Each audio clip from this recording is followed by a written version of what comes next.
आइए सुनिए, देखिए, समझिए सनातन सत्य। जैसी दृष्टि वैसी सृष्टि, दृष्टि विज्ञान। कुदरत, कुदरती रचना एवं कुदरत के कानून से शाश्वत सुख की प्राप्ति। जोधपुर के परम पूज्य महात्मा उपासक प्रोफेसर डॉक्टर सोहन राज तातेड़ के निर्देशन में सनातन सत्य। जैसी दृष्टि वैसी सृष्टि, दृष्टि विज्ञान।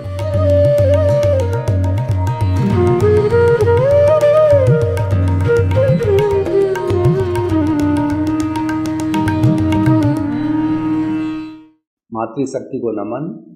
आज का हमारा बहुत सुंदर विषय दवा एवं दुआ। हम जब बीमार पड़ जाते हैं तब डॉक्टर के पास में जाते हैं, तो डॉक्टर हमारी पहले फैमिली हिस्ट्री पूछता है, हमारा आचार विचार व्यवहार रहन सहन सबकी जानकारी करता है। क्यों जानकारी करता है? कि वो डायग्नोसिस करना चाहता है, बीमारी का कारण जानना चाहता है। फिर उसके बाद को टेस्ट कराता है। सभी चीज़ों को मद्देनजर रखते हुए वह इस निष्कर्ष पर पहुंचता है कि इस बीमारी का कारण ये है।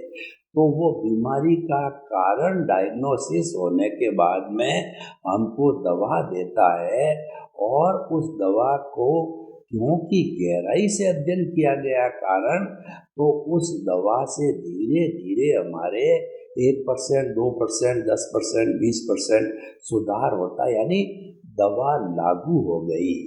पुराने जमाने में जब एलोपैथी नहीं आती थी तो हमारे नाड़ी वैद्य हुआ करते थे। वो मात्र व्यक्ति की पल्स को, नाड़ी को जो है देख करके सब कुछ निर्णय कर लेते थे। इतने अनुभवी थे कि इनका वात पित्त कफ डिस्टर्ब है, इनकी सर्दी है गर्मी है, या इनको क्या तकलीफ है, उस नाड़ी के चलने से सब कुछ उनको पता होता था। न तो कोई बीपी नापने का लगाते थे, न शुगर का टेस्ट कराते थे, न कोई अन्य टेस्ट की सुविधा ही नहीं थी, कहाँ से कराते थे। वो अनुभव आधारित थी सारी चीज़ें। और फिर उसके बाद में आयुर्वेद की दवा देते, यूनानी सिद्धा आयुर्वेद वगैरह योगा ये दवाएं देते, प्राकृतिक चीज़ें देते, और धीरे धीरे हम उस दवा से ठीक हो जाते। आज मेडिकल साइंस ने तरक्की की है, तो आज वो अनुभव की बात तो कम हो गई, लेकिन जांच जो है हम मशीनों पर ज़्यादा आधारित हो गए कि वो मशीन क्या रिजल्ट देती है और फिर वो दवा काम में ली जाती। खैर, समय समय के अपने तरीके हैं, लेकिन हम एक बात कहना चाहते हैं कि जो दवा है जब वो इफ़ेक्टिव हो जाती है तो रोग धीरे धीरे जो है वो कम होने लगता है। तो ये सारा जो फिनोमिना है हमारा, वो हमारा फिजिकल वर्ल्ड का फिनोमिना है, उसको हम व्यवहार जगत भी कह सकते हैं। अब दूसरा, दुआ। दुआ का मतलब आशीर्वाद, शुभ कामना, मंगल भावना, और किसी के प्रति जो है हृदय की गहराई से यह अच्छी भावना करनी कि यह व्यक्ति बहुत लोक कल्याणकारी है, ये जल्दी से जल्दी ठीक हो जावे। सभी लोग उसके लिए दुआ करते हैं, तो वो सारी दुआ आशीर्वाद है, वह भी एक दवा का काम करती है। और अगर उसका आयुष्य खड़ा हो तो उस आशीर्वाद से, उस जो हमारी भाव दवा कहूँगा मैं, दुआ को भाव दवा से जो है वह व्यक्ति ठीक हो जाता है, प्रोवाइडेड आयुष्य खड़ा हो। क्योंकि जो सर्जन लोग होते हैं वो भगवान का रूप होते हैं, वह शल्य चिकित्सा करके गांठ को अलग निकाल देते हैं, बाईपास सर्जरी कर देते हैं।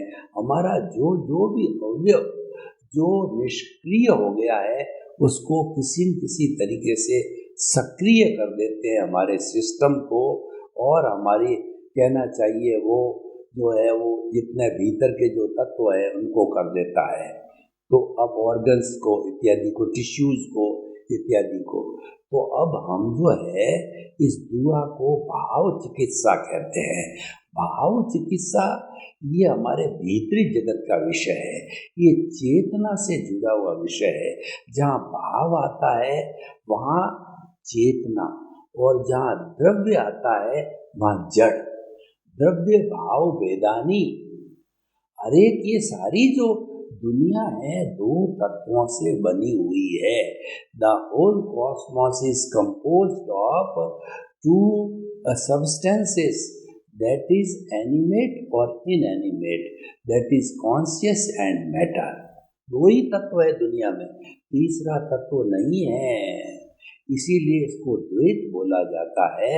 इस द्वैत में से जब हम अद्वैत होते हैं, यानी चेतना को, प्योर चेतना को प्योर स्थान मुक्ति में भेज देते हैं, तब वो अद्वैत हो जाता है। इसीलिए हम कहते हैं कि द्वैत में छिपे हुए अद्वैत को ढूंढो, वेद में छिपे हुए अभेद को ढूंढो, समस्या में छिपे हुए समाधान को ढूंढो। वो साइलेंट है, इसीलिए साइलेंट को ढूंढना पड़ता है, और जो दिखाई देता है उसको कोई ढूंढना नहीं होता।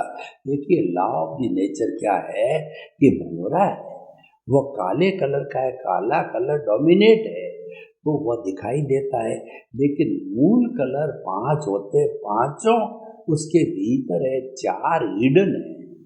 तो वो जो है जैसे सफ़ेद, बाकी के 4 जो है सफ़ेद, नीला और जो है वो पीला, हरा इत्यादि, जो बेसिक जो कलर्स है ना, वो कलर्स जो है वह उसमें हिडन है। तो भाई और बहनों, हम क्या कहना चाहते हैं कि दवा और दुआ दोनों मिलकर के रिजल्ट लाती है। तो उसी तरीके से मैं इसको इस तरीके से इंटरप्रेट करता हूँ कि जो बाहर का जगत और भीतर का जगत है, दोनों का सामंजस्य समन्वय करने से रिजल्ट आता है। क्योंकि बाहर का जगत तो हमारा भुगतान है, वो तो जड़ का जगत है, वो तो लायबिलिटी है। वह जब उदय प्रारब्ध के अधीन है, उदय प्रारब्ध जब भुगत लिया गया वो तो समाप्त हो गया, बार बार भुगतते रहते। इसीलिए जो है हमारे कर्म भी 2 तरह के होते हैं, एक घाती कर्म और अघाती कर्म। जो घाती कर्म होते हैं, ज्ञानावर्णीय, दर्शनावर्णीय, मौनी और अंतराय, ये आत्मा की घात करते हैं, आत्मा का गला घोंटते हैं, और ये हर जन्म के अंदर कैरी फॉरवर्ड होते हैं। घट गया, बढ़ गया, घट गया, बढ़ गया, लेकिन आत्मा के साथ कैरी फॉरवर्ड होते हैं।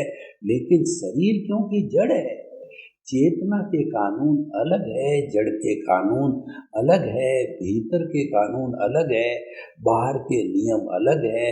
भीतर पावरफुल होता है और बाहर स्थूल होता है। तो जो भीतर का जगत है वो बाहर के जगत को संचालित करता है, और वह भीतर का जगत सूक्ष्म है। देखिए आपने मोबाइल के अंदर कभी जो मेमोरी कार्ड लगाया होगा, एक छोटा सा मेमोरी कार्ड, उसके अंदर 100 GB तक का जो है वो सारा डाटा कलेक्ट किया जा सकता है। यानी पूरे जो सेंट्रल लाइब्रेरी यूनिवर्सिटी की एक मेमोरी कार्ड के अंदर डाली जा सकती है। तो वो इतना पावरफुल है। अब आप देखिए एक परमाणु है जो है तारानगर परमाणु ग्रह के अंदर छोड़ा जाता है, तो एक परमाणु से न्यूट्रॉन, प्रोटॉन इत्यादि तोड़ करके वो हजारों वाट बिजली बना दी जाती है। परमाणु कितना सा छोटा होता है, जो वास्तव में अणु है हमारे जैन दर्शन की भाषा से, और उसको तोड़ करके और बिजली पैदा की जा सकती, क्योंकि वो पावरफुल है। तो हम ये कहना चाहते हैं कि चेतना पावरफुल है, क्योंकि जो कर्मों का बंधन होता है वो चेतना की प्रेजेंस से ही होता है, और चेतना होता है तो ये शरीर चेतनावत होता है, और अगर चेतना निकल जाती है तो ये शरीर जड़ हो जाता है, उसको जला दिया जाता है। तो इसका मोल क्या हुआ कि ये शरीर पिछले जन्म के कर्म के भुगतान के लिए है, और यह जो है भुगतान इस शरीर के द्वारा होता है। लेकिन प्रेजेंस किसी एक चेतना की है, चेतना की प्रेजेंस न हो तो यह कुछ भी कार्य नहीं कर सकता है, इसको एनर्जी नहीं मिलती है, इसको लब्धि वीर्य नहीं मिलता है। तो भाइयों और बहनों, हम आपको क्या बताना चाहते हैं दवा और दुआ के माध्यम से, कि आप भावों का जो खेल है उस खेल को समझो अच्छी तरह से, क्योंकि उसी भावों से जो है ये द्रव्य कर्म बना है, या बाहर का जगत दवा का जगत बना है। तो वो भावों के ऊपर आप नियंत्रण में रखो। तो भावों पे नियंत्रण कब रखा जाएगा, जबकि चेतना केंद्र में रहेगी। मैं आपको बताऊं कि मैथमेटिक्स की एक फॉर्म है कि एक केंद्र से केवल एक ही वृत्त खींचा जा सकता है, उस वृत्त को परिधि कहते हैं। तो आज से 20, 30, 50 साल पहले उसके केंद्र में गुण रहते थे, गुणी रहते थे, चरित्र रहता था, चरित्रवान लोग हैं वो हमारे बड़े बड़े ऋषि मुनि, जैसे कहना चाहिए कि जो ऋषि मुनि जो वाल्मीकि जी रहे हैं, या जो हमारे अयोध्या के रहे हैं, तो वो ऋषि मुनि जो है केंद्र में रहते थे। ऋषियों का जो स्थान था वो राजा से ऊपर होता था, और वो राजा लोग जो है वो ऋषि मुनियों की बात को जो है वो समझते थे, उनके आज्ञा का पालन करते थे, उनके आज्ञा बिना कोई काम नहीं करते थे। कहने का ये धर्म नीति का राजनीति में अंकुश था। धीरे धीरे जब ये अंकुश समाप्त हुआ, यानी व्यक्ति के अंदर स्वार्थ की भावना आई और व्यक्ति के अंदर अहम की भावना आई, तो व्यक्ति ने क्या किया कि उस केंद्र को परिधि पे पटक दिया, परिधि को केंद्र पे ले आया। यानी परिधि पे हमारा धन दौलत और हमारा पद प्रतिष्ठा था, उसको केंद्र में ले आया। यानी एन प्रकारेण बाई हुक और क्रुक जो है मनुष्य के पास में धन होना चाहिए। धन से ही जो है व्यक्ति का स्टेटस बढ़ता है, धन से ही व्यक्ति की पहचान बढ़ती है, और व्यक्ति को जो है वो धनवान धन को केंद्र पे ले आए, तो ये बड़ी महाभूल हो गई। जड़ को केंद्र पे ले आए और चेतन को परिधि पे डाल दिया, तो ये बहुत बड़ी भूल हो गई। उस भूल के परिणाम जो है आज हम भुगत रहे हैं। दुआ को दवा की जगह डाल दिया और दवा को दुआ की जगह डाल दिया, ये बड़ी भूल हो गई। दोनों को अपनी अपनी जगह पे रखना चाहिए, तभी उसका जो है मोल है। तो ये बड़ी हमारी मूल की भूल को जो है के कारण आज का युग इतना सफरर का युग है, और आज के इस युग के अंदर तनाव, स्ट्रेस, स्ट्रेन, और देखिए हिंसा, आगजनी, और जो है कहना चाहिए व्यक्ति असहनशील हो गया है, व्यक्ति तप रहा है, व्यक्ति के अंदर इगोस्टिक बन गया है, स्वार्थी बन गया है, और व्यक्ति जो है क्रोध की अग्नि के अंदर, अहंकार की अग्नि में जल रहा है, उसको बुरी तरह से व्यक्ति जल रहा है, उबल रहा है। तो ये सारा क्यों हुआ कि हमने जो है दवा और दुआ का स्थान बदल दिया। दोनों एक ही स्थान में होना चाहिए, अपने अपने मूल स्थान में होने चाहिए, और मूल को जब हम दूसरी जगह स्थानांतरित करते हैं तो कहा जाता है कि मूल के अंदर भूल हो गई। तो अब हमें वो मूल की भूल का पुनः करेक्शन करना जरूरी है। तब हमारा पुराना समय जो कि संतोष का समय, सादगी का समय, मंगल भावना का समय, लोगों के प्रति अच्छे भाव का समय, दुआ का समय, फिर वो वापस आएगा। तो भाई और बहनों, अब जो उसके लिए हमको करना क्या पड़ेगा, हमको जो भूल हुई है उसके रेक्टिफिकेशन के लिए करना है वो बहुत सरल आसान चीज है। वो आसान ये है कि केंद्र में चेतना को रखो। जब चेतना को केंद्र में रखेंगे तो सब समस्याएं स्वतः ही निपट जाएगी। कैसे? मैं आपको दो दृष्टिकोण बताता हूँ, एक सामान्य दृष्टिकोण और एक विशेष दृष्टिकोण। देखिए, हमारी चेतना का क्या नियम है।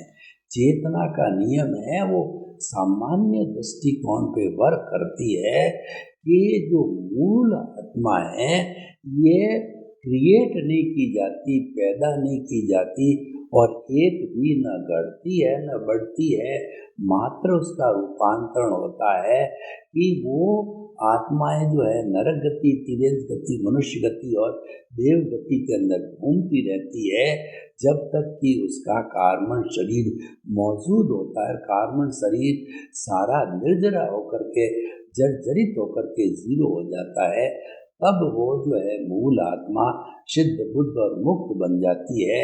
तो मुक्ति में जाने के बाद भी जो है आत्मा की संख्या में कोई फर्क नहीं आता है। यानी चेतना जो है समानता का नियम हर एक पे है।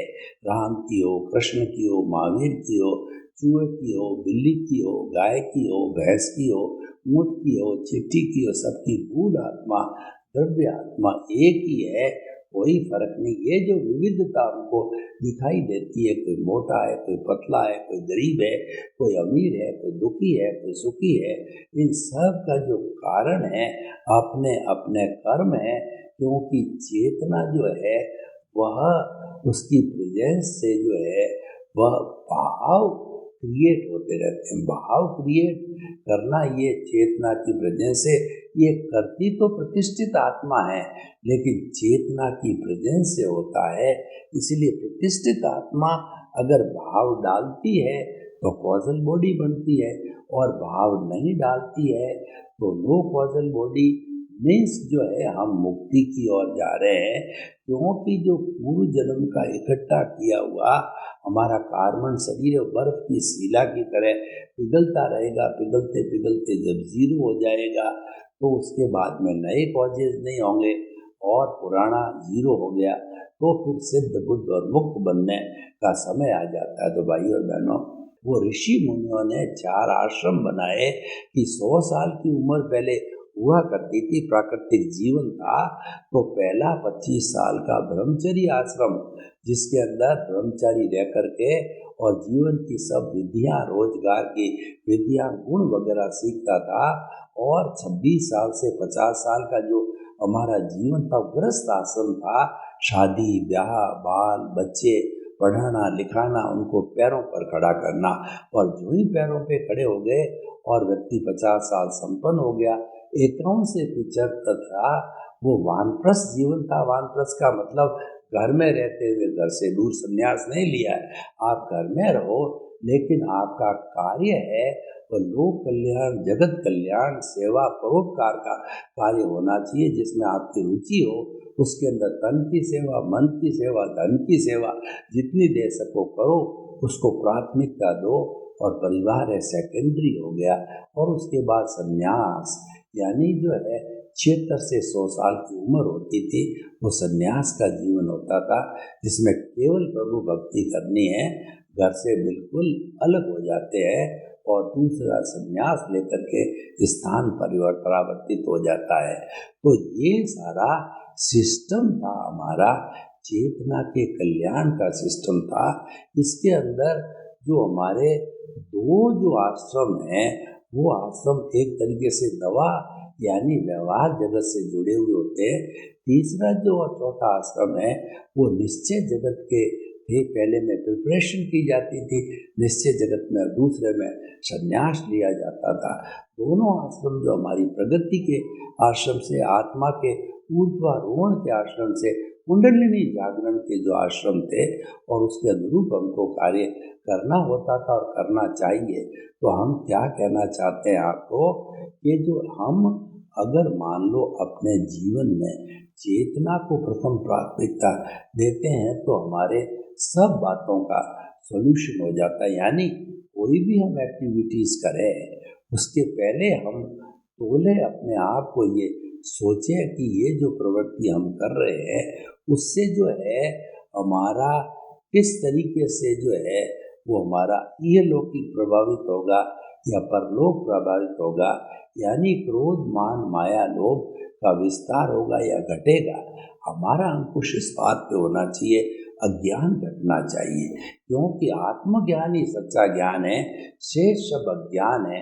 इस पॉइंट को मध्यगत नजर रखते हुए हमारे सनातन सत्य के जो दोनों नियम हैं, उन नियमों में से जो दूसरा नियम है कि मन वचन काया से मुक्त, ऐसा मैं शुद्ध आत्मा हूँ, इस नियम की स्थापना की जानी चाहिए।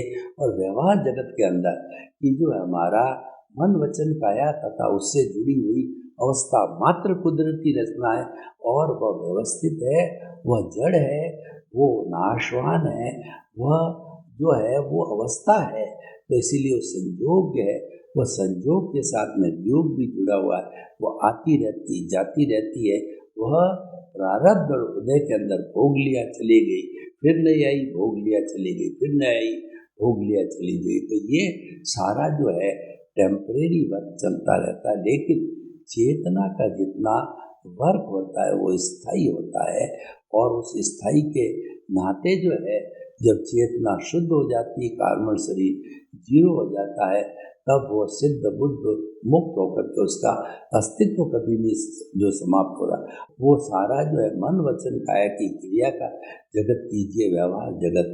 और दूसरा जो जगत है हमारा दुआ का जगत है, वो भावों का जगत है, वो चेतना का जगत है। जब कभी भी हम आत्मचिंतन में लगते हैं या हमको आत्मा के पद पर बिठा दिया जाता है, ज्ञानी की कृपा से, हमारे जो पुण्योदय से हमको सदगुरु या ज्ञानी पुरुष ज्ञान देते हैं, और ज्ञान दे करके वो हमसे एक MOU करवाते हैं कि जो है द्रव्य कर्म भाव कर्म 9 कर्म मन वचन काया तथा मेरे नाम की सब माया आप प्रकट परमात्मा प्रभु के सुचरणों में समर्पित करता हूँ। हम सरेंडर हो जाते हैं, भक्ति मार्गी बन जाते हैं कि हे भगवान, जो कुछ भी है आप हो और आप ही जो करने वाले हो, और आप ही जो है सब चीज़ों को देखने वाले, आप तो मेरे को मुक्त करो, मुझे मुक्ति की ओर भेजो, ऐसा मुझे काम करो। तो हम आपको ये बताना चाहते हैं कि जो है ये हमारा जो दवा और दुआ का काम है, ये द्रव्य और भाव का काम है। भाव में हम स्वतंत्र है, भाव हमारी चेतना की स्वतंत्र सत्ता है, और द्रव्य में भाव नहीं होते, क्योंकि जो हमारे द्रव्य में या जड़ में जो है वो ज्ञान दर्शन नहीं होते। ज्ञान दर्शन बिना भाव पैदा नहीं हो सकते। तो भाव हमारा भीतरी जगत है, भाव हमारी चेतना से जुड़ा हुआ, भाव करने में आत्मा स्वतंत्र है, क्योंकि उस पर जड़ के या कुदरत के जो है नियम लागू नहीं होते, प्रकृति के नियम लागू नहीं होते हैं। तो हम आपको ये बताना चाहते हैं, ये जो टॉपिक है हमारा दवा और दुआ, दोनों बहुत सुंदर टॉपिक बन गया कि दवा हमारे बाहरी जगत का काम करती है, दुआ हमारे भीतरी जगत का यानी मुक्ति तक पहुंचने का कार्य करती है। तो हमें दोनों के बीच में संतुलन बिठाना पड़ता है, यानी जब कोई बीमार हो तो उसको दवा भी दो और उसके प्रति दुआ भी करो, मंगल भावना करो। जब दोनों कार्य हम कर लेते हैं, दोनों कार्य को बराबर चला देते हैं, तो वो कोई भी कमी वैसी होती है वो निकल जाती है, हमारा विषय हॉलिस्टिक हो जाता है। और उसमें कोई बुराई भी नहीं है कि हम जो अगर अनेकांतवादी दृष्टिकोण अपनाते हैं तो कोई दिक्कत वाली बात नहीं है, क्योंकि एकांतवाद होता है वह लिमिटेड हो जाता है। एकांतवाद है वह केवल जो है एक पक्ष की बात करता है, जबकि हम तो अनेकांतवादी जो है वो हम असंख्य चेतनामय परमाणुओं के पिंड को हम जो है आत्मा कहते हैं। यानी कि जो हमारा भाव पक्ष है वो बहुत गहराई तक, सूक्ष्मता तक जाता है, और वो सूक्ष्म जाकर के सूक्ष्म क्रिया में सहयोगी होता है। तो भाइयों और बहनों, हम आपको बताना चाहते हैं कि जो बाहर का जगत है वह जगत जड़ का जगत है, और भीतर का जगत है वह चेतना का जगत है। और चेतना के कानून अलग है, जड़ के कानून अलग है, और चेतना के साथ रह करके, चेतना का स्पर्श करके जो है हम बहुत सी चीज़ों को प्राप्त कर सकते हैं, क्योंकि चेतना का अनुभव होता है, वही रियल अनुभव होता है। उस अनुभव को प्राप्त करके और हमारे को ज्ञानी पुरुष ने जब ज्ञान दिया तो 100% प्रीति थी, उस वक्त बिठा दी। रात को 12 बजे भी हमारे को कोई कहे तुम कौन हो, तो हम तुरंत जवाब देते हैं कि रिलेटिव व्यू पॉइंट से जो है मैं सोहन राज हूँ, और रियल पॉइंट ऑफ व्यू से मैं जो है शुद्ध आत्मा हूँ। तो इस तरीके का जब हमको ये भेद विज्ञान आ जाता है, जड़ और चेतन का भेद विज्ञान, ये शरीर अलग है, मैं अलग हूँ, मैं तो जो है शुद्ध परमात्मा स्वरूप हूँ, और ये जड़ है, विनाशी है, अवस्था मात्र। तो जब इसका जो है हमको ज्ञान आ जाता है तो स्नेह स्नेह जो है हमारा व्यवहार जगत है वह बहुत ही सुधरने लग जाता है। और साथ साथ के अंदर जो भाव जगत है, जो कि हमारा खुद का यानी आत्मा का जगत है, वह जगत भी जो है काफ़ी आगे विकसित होने लग सकता है। तो हम ये कहना चाहते हैं कि जो हमारा दवा और दुआ टॉपिक है, ये दोनों जगत से मिला हुआ है। दोनों जगत का सामंजस्य बिठा करके हम शाश्वत सुख को प्राप्त कर सकते हैं। सर्वे भवन्तु सुखिनः, सर्वे सन्तु निरामया। लोक के सब जीवों को सुख मिले, शांति मिले, आनंद मिले, प्रेम मिले, सौहार्द भले। आपके प्रति मंगल भावना। ओम शांति। ओम शांति।